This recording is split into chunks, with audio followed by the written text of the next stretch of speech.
ایک متفق علیہ حدیث ہے،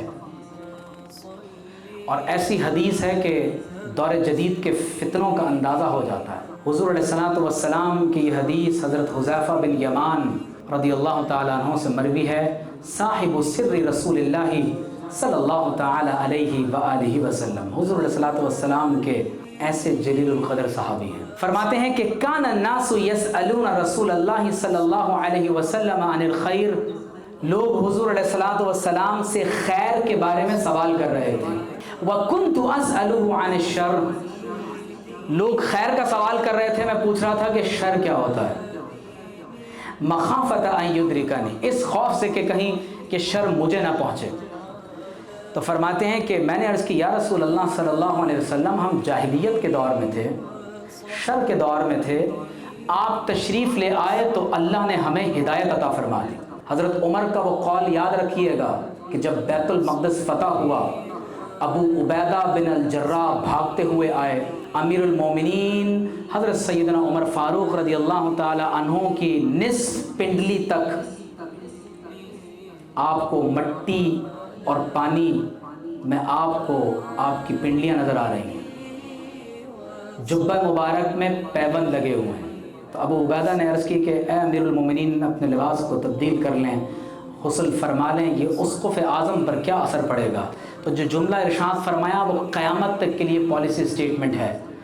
فرمایا کہ اِنَّا كُنَّا قَوْمًا أَذَلَّ، فرمایا ہم گمراہی اور ذلت میں گری ہوئی قوم تھے، فَأَعَزَّنَا اللَّهُ بِالْإِسْلَامِ، اللہ نے حضور کی غلامی کے طفیل ہمیں عزتیں عطا فرمائی ہیں۔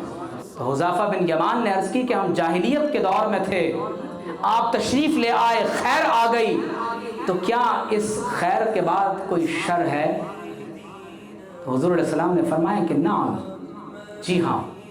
فرماتے میں نے پھر اگلا سوال کیا کہ قلت وهل بعد ذلك الشر من خیر، کہ کیا اس شر کے بعد پھر کوئی خیر کا زمانہ ہوگا؟ تو حضور علیہ السلام نے فرمایا کہ نعم وفیہ دخن، فرمایا کہ جی ہاں، لیکن اس زمانے میں دھواں ہوگا۔ اگر کسی جگہ دھواں آنے لگے تو گھٹن پیدا ہو جاتی ہے، چیزیں بلر ہو جاتی ہیں، ویژن بلر ہو جاتا ہے، آپ کو چیزیں حقیقت میں نظر نہیں آتی۔ فرمایا ہاں دھواں ہوگا۔ تو عرض کی وما دخنہ، دھوئیں سے کیا مراد ہے؟ تو حضور نے جو ارشاد فرمایا وہ بڑا قابل توجہ، فرمایا قوم، ایک ایسی قوم ہوگی، یستنون بغیر سنتی، میری سنت کے رستے کو چھوڑ چکے ہوں گے، وَيَهْدُونَ بِغَيْرِ هَدْيِ، میری ہدایت کے رستے کے سوا کسی اور رستے پر چلتے ہوں گے، تَعْرِفُ مِنْهُمْ وَتُنْكِرُ، تم دیکھ کر پہچان لوگے کہ یہ معروف اور منکر، ان دونوں رستوں میں تم کبھی انہیں برائی سے روکو گے بھی اور انہیں نیکی کی دعوت بھی دو گے۔ فرمایا کہ دونوں چیزیں ہوں گی۔ تو صحابی نے پوچھا کہ یا رسول اللہ فَهَلْ بَعْدَ ذَلِكَ الْخَيْرِ مِنْ شَرٍ، کیا اس کے بعد پھر کوئی شر ہوگا؟ اب بڑی قابل توجہ بات ہے۔ فرمایا نعم دعات علی ابواب جہنم، فرمایا ایسے پریچرز ہوں گے، ایسے دعوت دینے والے ہوں گے، ایسے بلانے والے ہوں گے جو تمہیں جہنم کے دروازوں کی طرف بلاتے ہوں گے۔ داعی تو ہوں گے لیکن دعات علی ابواب جہنم، جہنم کے دروازوں کی طرف بلا رہے ہوں گے۔ فرمایا من اجابہم الیہا قذفوہ فیہا، جو ان کی دعوت پر لبیک کہے گا، فرمایا وہ انہیں جہنم کے دروازوں سے جہنم میں داخل کرنے کا سبب بن جائیں گے۔ تو عرض کی یا رسول اللہ صفہم لنا، یا رسول اللہ صلی اللہ علیہ وسلم ایسے لوگوں کی کچھ صفات بیان فرما دیں۔ تو فرمایا ہم من جلدتنا وَيَتَكَلَّمُونَ بِأَلْسِنَتِنَا، فرمایا ہماری طرح کی زبان بولیں گے، ہماری طرح کی ان کی جلد ہوگی۔ تو عرض کی یا رسول اللہ اگر میں اس دور کو پالوں تو میں کیا کروں؟ فرمایا تلزم جماعت المسلمین و امامہم، تمہیں چاہیے کہ تم مسلمانوں کی جماعت اور ان کے امام کو اختیار کر لینا۔ تو صحابی نے عرض کی یا رسول اللہ فَإِن لَمْ يَكُنْ لَهُمْ جَمَاعَةٌ وَلَا إِمَامٌ، اب نہ کوئی امام موجود ہے نہ کوئی جماعت موجود ہے۔ مختار مسعود نے آواز دوست میں ایک بہت خوبصورت بات لکھی ہے، فرماتے ہیں کہ بڑے انسانوں کی پیدائش کے بھی کچھ اصول ہوتے ہیں۔ اللہ تبارک و تعالی قوموں کو نعمتوں کے طور پر رہنما عطا کرتا ہے اور عذاب کے طور پر روک لیتا ہے۔ آج امت مسلمہ اسی عذاب میں مبتلا ہے۔ آپ اندازہ کیجئے کہ اتنے بڑے بڑے مشائخ اور علماء جن کے زمانے کو ہم نے دیکھا، ہم نے ان کی کیا قدر و عزت کی۔ تو فرمایا یا رسول اللہ اگر میں وہ زمانہ پاؤں تو میں کیا کروں؟